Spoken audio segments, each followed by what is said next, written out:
With over 300 votes, 65% of you wanted to see Smashburgers on the maiden voyage of the Halo Elite4b Griddle.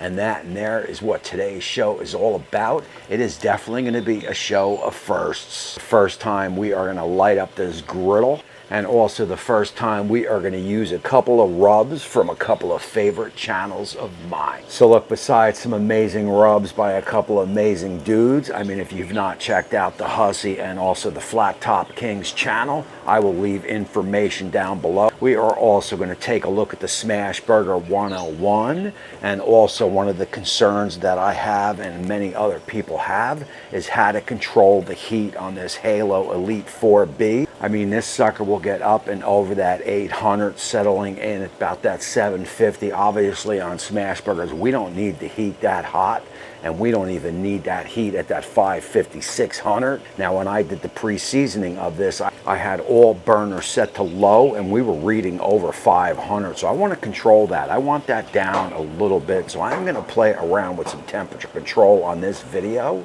So you're definitely going to want to stay tuned to that, stay tuned to all this, and definitely all that. So look, what I want to do right now is let's turn our attention down to the board. Let me show you what I'm working with. Then let's get on over to the Halo, fire that up, and look at some temperatures. That is going to be some Chuck 80/20, 3 to 5 ounces loosely packed, and we got some mild cheddar cheese.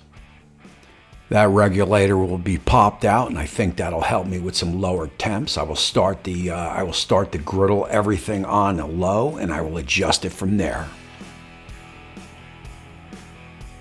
And of course, every time or any time before I cook on the griddle, I like to put a fresh coat of oil down.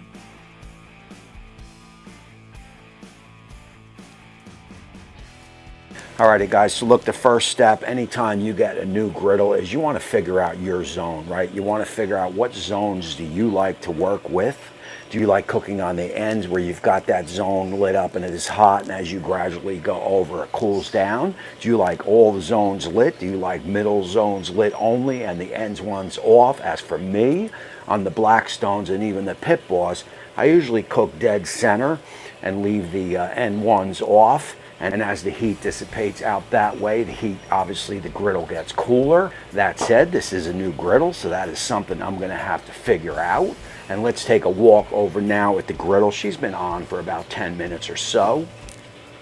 And up on that screen is a quick look on how I use these zones, and I will adjust as need be. But as you can see, I got the ends off and I got that middle lit up, except for the left side. I only got the front burner on, and we are just fanning out perfectly. And we are going to start this cook at about 430, 440 dead center. And again, a little bit of oil down. We will get those buttered rolls down. And now I will get my 3 to 5 ounce loosely packed patties on, and there is no rush here. You could let them sit there for, 10, 15, 20 seconds. It really doesn't matter. And then I will get the rub on them. And at that point, maybe 30 seconds has gone by, and we will go right into the smash. Guys, really, really important here. Anytime you're doing the proper smash burger, you want to hold it for at least 10 seconds. You want good griddle contact, and that'll definitely help in that.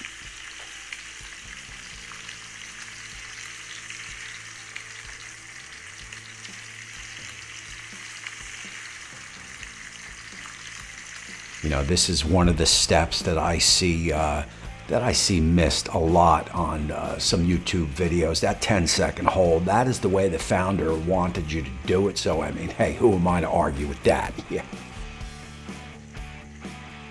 So look, after that 10 seconds, we're on the grill there for about a minute, minute and a half or so. Once you see the sides starting to brown, and also maybe you got some bubbles coming through the smash, it is time to flip.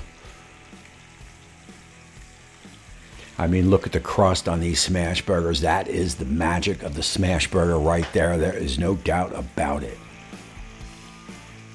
So look, once you flip it, man, you are just about ready to cheese it up, maybe 10, 15 seconds or so. I mean, that burger is already probably about 70% cooked.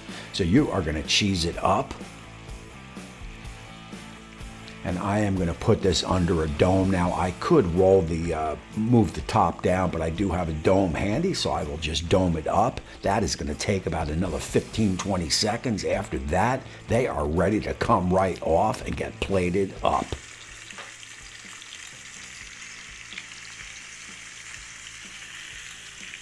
Oh, man. I mean, that is Smashburger 101 right there. I mean, look at that sucker, man. Oh, yeah.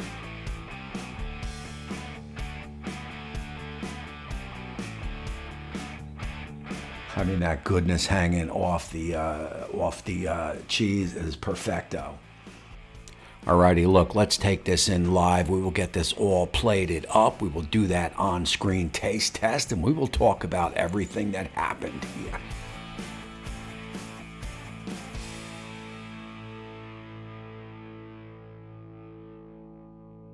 Alrighty, look, that was certainly fun, and I can tell you, man, I had zero problems with with controlling the heat on this griddle right here. I had the two middle burners high, and then one of them was low. I had the end ones off. You could see the carryover heat as my rolls were perfect. I mean, to me, that is zone cooking. That is what it is all about. When I need that extra heat, I can get it. Until then, I can stay that 450 in the middle, and it'll fan out into that 300, even high 200 range. That is perfect for me. Now to the second question here is the Smashburgers. We've got the Shake That by Neil over at the Flat Top King. And of course, Hussy Dust, that is Matthew Hussey over at the Hungry Hussy. So let's just dive right in. Let's get that taste test and we will talk about it. First up, I love the crustiness of the cheese. That is cheddar. That is what it is all about. And cheers.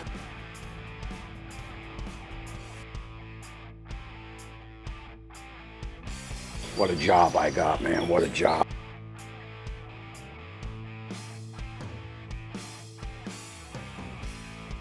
So look, right off the bat, I can tell you, man, these are right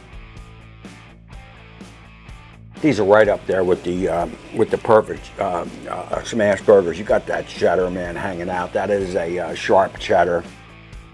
The heifer dust and also Neil's Shake That are perfect, man. They definitely both hit all the right notes on these smash burgers. But hey, man, we do definitely have to call one winner. First off, the Halo Griddle for me is definitely a winner so far. We shall see. I'll have some hot heat cooking coming soon. Other than that, like I said, we definitely have to call one winner over here on this Shake That and this heifer dust. And that winner is definitely gonna be